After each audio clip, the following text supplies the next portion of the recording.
घड़ी रात के 12 बजा रही थी। हल्की बारिश हो रही थी, जिससे सड़कें सुनसान और रहस्यमयी लग रही थीं।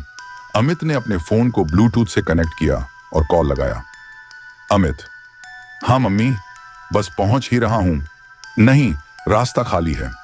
फोन पर मम्मी कुछ कह रही थी, लेकिन अचानक कॉल में अजीब सी स्टैटिक आवाज आने लगी। तभी फोन से एक धीमी मगर ठंडी आवाज आई। तुम अकेले नहीं हो। अमित का दिल जोर से धड़कने लगा।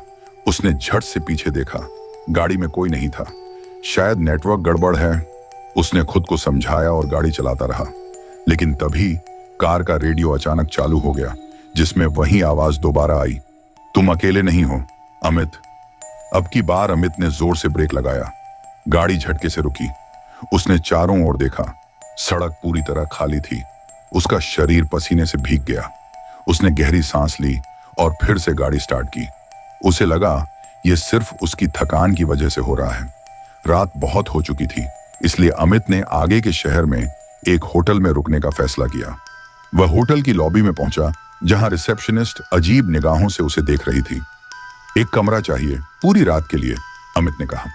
रिसेप्शनिस्ट ने बिना कुछ बोले एक चाबी अमित के हाथ में थमा दी। कमरे का नंबर था 306। कमरे में घुसते ही उसने दरवाजा बंद किया और राहत की सांस ली। मगर जैसे ही उसने लाइट ऑन की, बल्ब टिमटिमाने लगा। टीवी अपने आप चालू हो गया।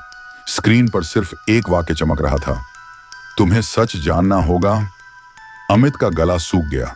उसने घबराकर टीवी बंद किया और बिस्तर पर बैठ गया। तभी दरवाजे पर दस्तक हुई। Talk talk talk. अमित धीरे धीरे उठा, दरवाजे के पास गया। कौन है? कोई जवाब नहीं। उसने झिझकते हुए दरवाजा खोला। बाहर कोई नहीं था, लेकिन गलियारे के अंत में एक परछाई हिल रही थी। अमित के रोंगटे खड़े हो गए। अमित बाथरूम में गया और ठंडे पानी से अपना चेहरा धोने लगा। जब उसने सिर उठाकर शीशे में देखा, उसकी परछाई हिल नहीं रही थी। अमित ने झटके से पीछे देखा।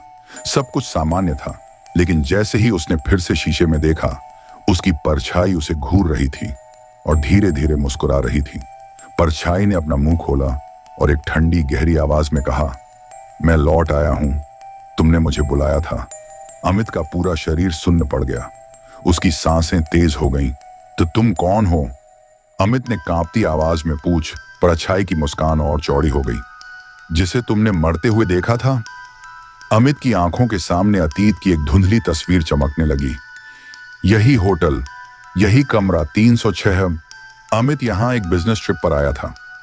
रात को उसने किसी की चीखें सुनी थीं, लेकिन वह डर के मारे अपने कमरे से बाहर नहीं निकला। अगले दिन न्यूज में खबर आई, एक आदमी होटल के कमरे में मरा मिला था। वो आदमी मदद के लिए दरवाजा पीट रहा था, लेकिन अमित ने दरवाजा नहीं खोला था। और अब वही आत्मा वापस आ गई थी। अब मेरी बारी है, परछाई फुसफुसाई।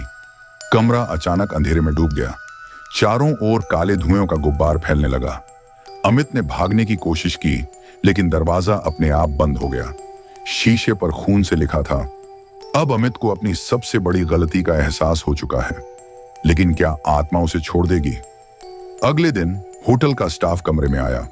कमरा खाली था, लेकिन शीशे पर ताजा खून से लिखा था, अब मैं अकेला नहीं हूं।